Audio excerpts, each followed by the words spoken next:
আরবে ইসরায়েলি সেনা ইরানকে রুখতে আরব আমিরাতকে আয়রন ডোম দিল ইসরায়েল। নজিরবিহীন ইতিহাস। ইউএই রক্ষায় গোপন যুদ্ধে নামল ইসরায়েল। ফাঁস হল গোপন নথি। 550 মিসাইল ও 2200 ড্রোন ইরানের হাত থেকে যেভাবে বাঁচল দুবাই।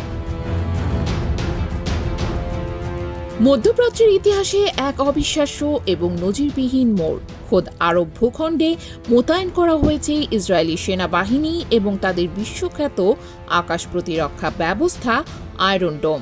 ইরানের শত শত মিসাইল আর ড্রোনের হাত থেকে দুবাই ও আবুধাবিকে বাঁচাতে গোপন এক যুদ্ধে জড়িয়ে পড়েছে ইসরায়েল। বছরের পর বছর শত্রুতা শেষে এখন কেন আরবে ইসরায়েলি সেনার পাহারা?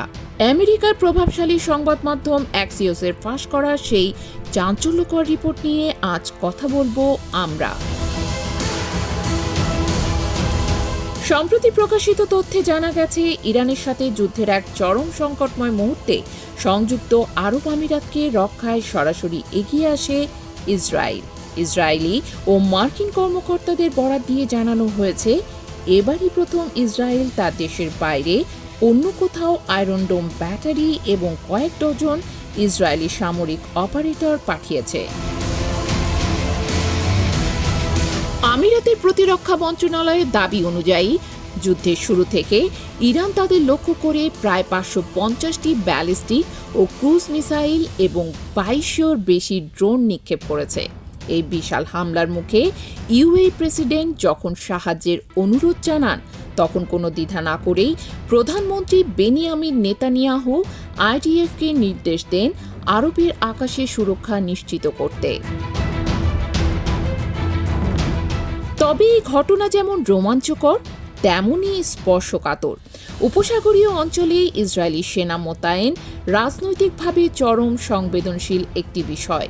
অন্যদিকে ইসরায়েল যখন নিজে চতুর্মুখী হামলার শিকার, তখন কেন অন্য দেশকে রক্ষা করতে আকাশ প্রতিরক্ষা ব্যবস্থা শেয়ার করা হলো, তা নিয়ে খোদ ইসরায়েলের অভ্যন্তরেও সমালোচনার ঝড় উঠতে পারে। কিন্তু আরব আমিরাতের জাতীয় নিরাপত্তা পরিষদের সাবেক কর্মকর্তা তারেক আল তাইয়েবা এক নিবন্ধে লিখেছেন, কঠিন সময়ে যে দেশগুলো আমিরাতকে প্রকৃত সহায়তা দিয়েছে, ইসরায়েল তাদের মধ্যে অন্যতম। যুক্তরাষ্ট্র ও ইসরায়েল বড় ধরনের সামরিক সহায়তা, গোয়েন্দা তথ্য আদান প্রদান এবং কূটনৈতিক সমর্থন দিয়ে প্রকৃত মিত্র হিসেবে নিজেদের প্রমাণ করেছে। নেতানিয়াহু ও ইসরায়েলের এই সহযোগিতার বিষয়ে আমিরাতের একজন জ্যেষ্ঠ কর্মকর্তা কৃতজ্ঞতা প্রকাশ করে বলেছেন, সংকটকালে আমরা এই সহায়তার কথা কখনো ভুলব না।